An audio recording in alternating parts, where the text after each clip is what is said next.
got a great guest who I believe is already or is about to join us. Our guest this morning is Nicole Donovan. She is an author, a mom, and she's the author of a new book that just came out in July. It is called A Life Suspended, but the subtitle is A Mother and Son Story of Autism, Extinction Bursts, and Living a Resilient Life. And she has a very interesting background, was a Montessori teacher, and I'm going to wait and let her tell, but I guess she is not here yet. Is that right, Traven, or I'm just not seeing her? Oh, she is there. So let's welcome her to the show right now, Nicole Donovan. Nicole, I think you can hear me, but we can't. There you are. Hello. Hi, how are you? I'm good. How are you? Good, I'm well. So I was just saying that your book, which is just out as of July, it's called A Life Suspended. It's a mother and son story of autism, extinction bursts, and living a resilient life.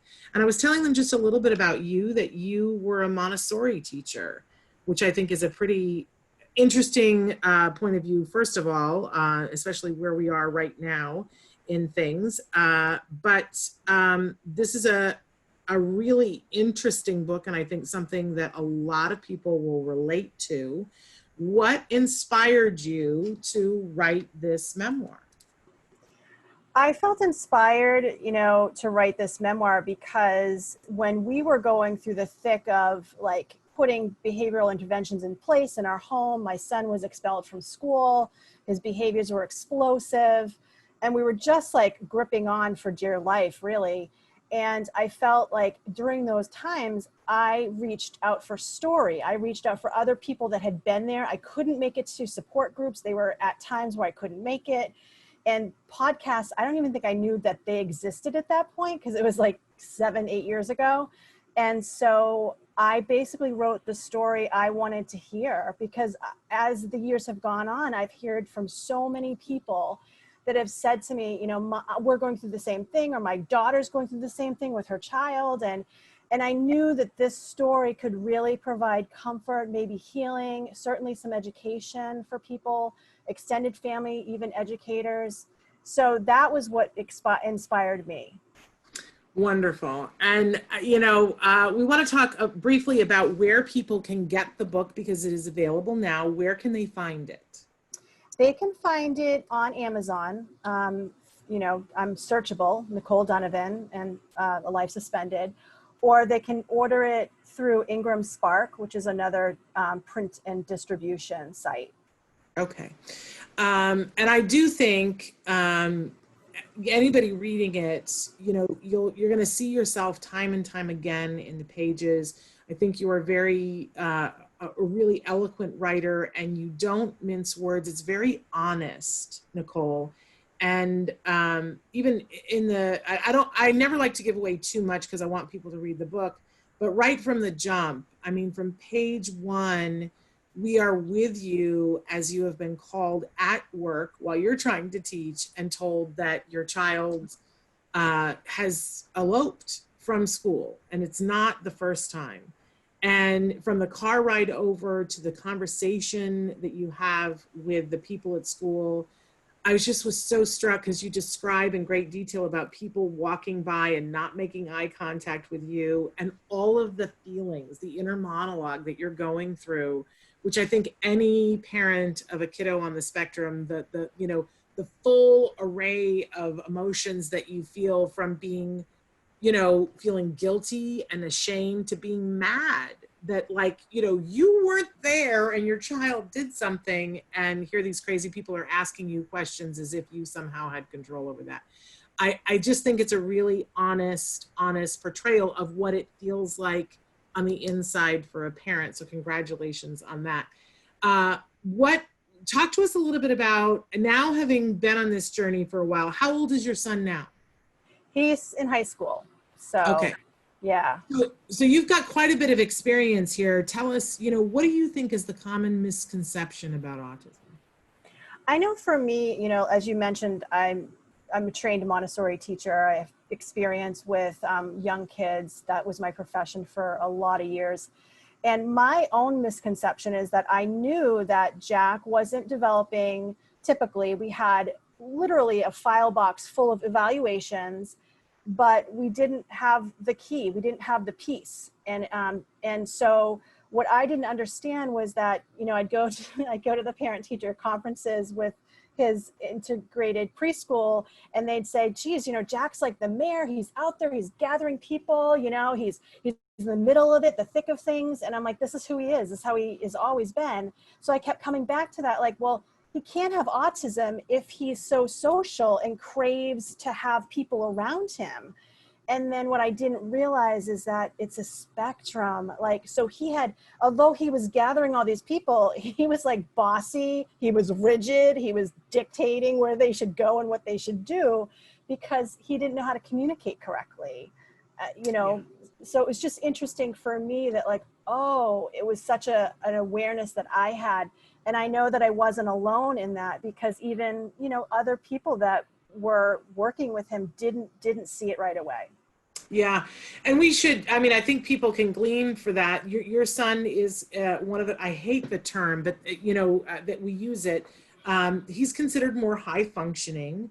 But a lot of times, and part of why I hate that term is because a lot of times people look at someone who has skills and they assume they're not on the spectrum, they don't need support, and nothing could be further from the truth. He needed support in order to be able to access the things. Smart kid, and the ability to speak. As you said, he was bossing everybody around, but to really be able to access the parts of life that he wanted for him and that you would want for him, he was going to need some help and support. And I think that those kiddos get overlooked sometimes. Do you agree? Absolutely, absolutely. It was interesting. Our educational advocate, she was the first person that ever gave me the term invisible disability.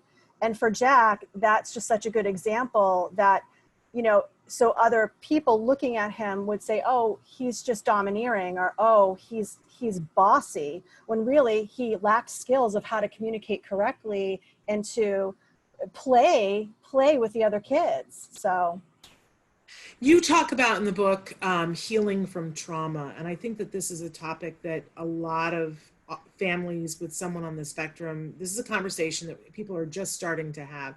Talk a little bit about that. What do you mean by that, and how did that manifest for you? well, for me, you know, managing Jack, and it was such an elevated time where he was so behavioral, and like I was just, you know, literally treading water, just trying to keep my head afloat. And as he got more regulated and things came together for him, the programming in our home and all of that, I started having panic attacks. And and they came out of nowhere, and I didn't understand, A, that's what that was, and B, that that it could happen when I was having a cup of coffee, not feeling stressed, just having a conversation with a friend of mine, not even talking about Jack, and all of a sudden it took over. And I thought I was having a heart attack. I didn't know. And I think that, and then out of that, I came and started working with a therapist and got my own mental health, you know, focus on that. As he was doing his thing, I was doing my thing. And what I didn't, what came out of that is she diagnosed with me with post-traumatic stress disorder. And I was like, but I'm not this, that, or whatever, you know, what you classically think of as people having post-traumatic stress disorder. And what I've come to realize after being out of that situation for a number of years now and doing my own healing around that is that so many people that are doing care with their children and at home, especially now, I mean, we are at home with our kids, and some kids are not getting the services. So their whole regulation systems are out of whack because they're not getting what they need. They're not getting the support. So I think, man, you know, we need to bring a light to this, that it happens. It happens. Stress happens, panic attack, they happen. And for us to be able to give ourselves that time to heal and address and speak up and say, it is real. It does happen. Yeah, I couldn't agree with you more. I think that as more people like you bravely come forward and say, hey, this was my reaction to this, I think it allows for other people to admit that, I mean, I certainly talk about this on the show all the time. I had panic attacks too. And I mean, they've done studies now showing that parents of special needs kids have the equivalent amount of stress as people in combat. Now, I know, like, I know and love many self-advocates who are offended by this. And the thing that I always like to say to them is, it isn't just, and in fact, I think it's rarely the child and what the child is going through that causes that stress. My supposition is that it's everything you have to do to help your child. All the hoops you have to jump through, all the ignorant people you have to talk to, all the fighting you have to do for the resources. Like, for me, that is what caused most of the stress. You say something in your book that is just so resonated with me, that there was a moment that you realized that it wasn't just that you were going to be his mom and that these were the things going on with him, that you had to be the caseworker and that you didn't feel qualified. And that, I was like, oh my gosh, isn't that the core truth of this whole thing? That all of a sudden we're thrust into this role that nobody got trained in. What do you think? Do you feel like that's where a lot of your PTSD came from? Yeah, I think so. I think that's definitely part of it, is just feeling ill-equipped to navigate all of these things and then realizing, oh, I'm the hub of all of this. Like, I have to connect with all of these people, making sure that everybody's on Jack's behavior plan, that everybody's doing what their part, because it's, they have caseloads, they have kids that they're dealing with, and I get that as a teacher, as an educator, I get that. But my job is Jack. My job is him. So I'm going to track all of these, these arms.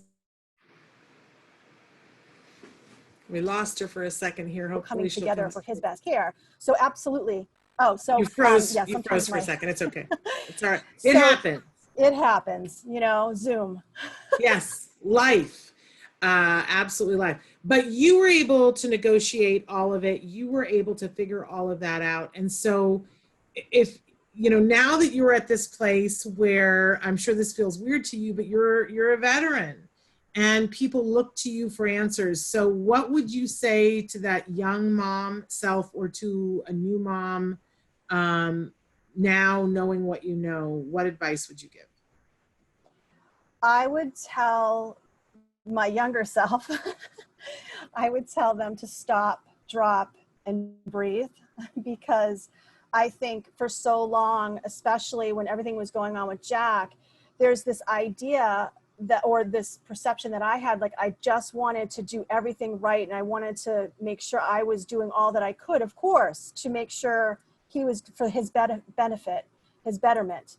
And so I was always tracking his mood and what he was eating and all the aspects of Jack that, and so that hyper focus on him.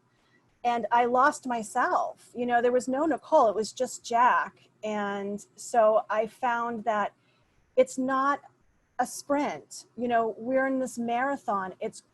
He's connected to me for a very, very long time, and there's no race about it. And I think that that's what the anxiety does. It just, it's like, oh, I have to do everything right. And I want to be the best I can be for him. But if I wasn't taking care of me, then I couldn't be the best for him. So I always say, stop, drop, and breathe. And remember, it is a marathon. Absolutely. And I as soon as I saw the title of your book, A Life Suspended, I was like, oh, I totally get it. But what I find interesting is that a lot of times, when you talk to a parent of a child on the autism spectrum, it's almost like you want to find out like what phase that they're in. And I think of, there's the early phase where they're just overwhelmed. Then there's like this transition phase. But for a lot of people, they're past the transition phase. I call it the promised land. We get to a place of rediscovery. And you say that this life suspended enabled you to find your voice. Talk to us about that. How did that happen?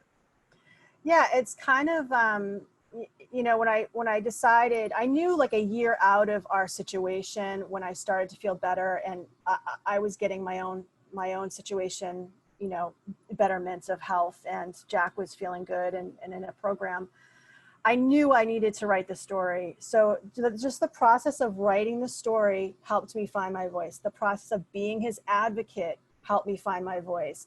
And then the process of publishing it helped me find my voice. So it's like been all of these different chapters in my life that has actually brought me to strengthen my voice, my opinions, that I have worth, that I can, what I say matters.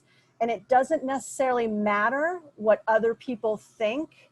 So that's another lesson that I've been learning. Like, people can have their opinions and that's great, but what is okay for me? What is right in my heart? What is my truth? And what am I carrying forward? So this was really just an offering for other families. This was my experience. And so I think by allowing myself that time to be able to bring this forward, there has been so many ways that I have strengthened my voice in that There you process. go. I love, years ago, we had a dad on who had written a children's book, and he said, and I loved the quote, he said, "I didn't find my voice until my child didn't have one." And I was like, oh, wow, it's like pressing on a bruise, right?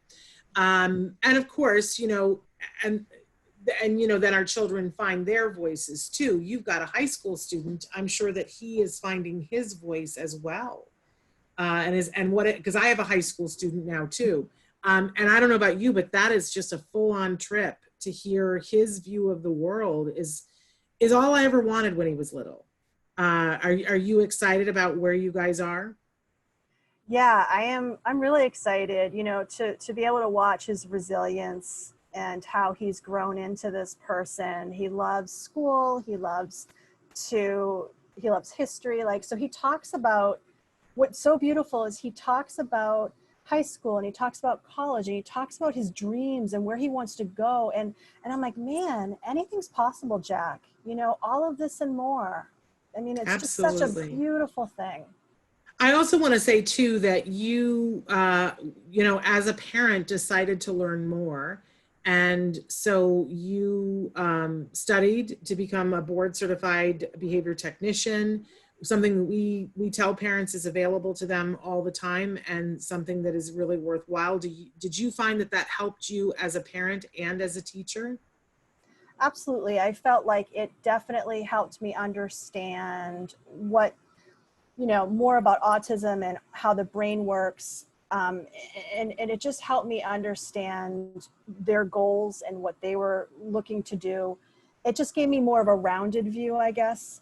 Yeah, There and I you go. loved it. I loved working with the kids. I loved working with the, you know, the moms and having conversations. It was just, it really brought me full circle in my whole teaching career.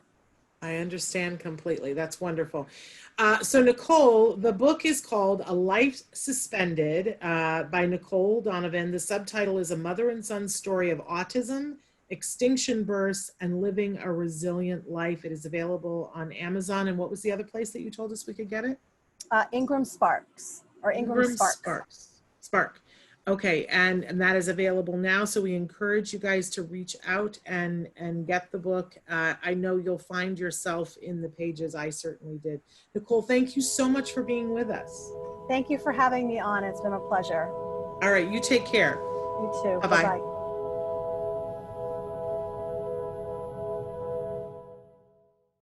Hey, thanks for watching Autism Live. To subscribe, click here. And if you'd like to check out some more of our videos, click here.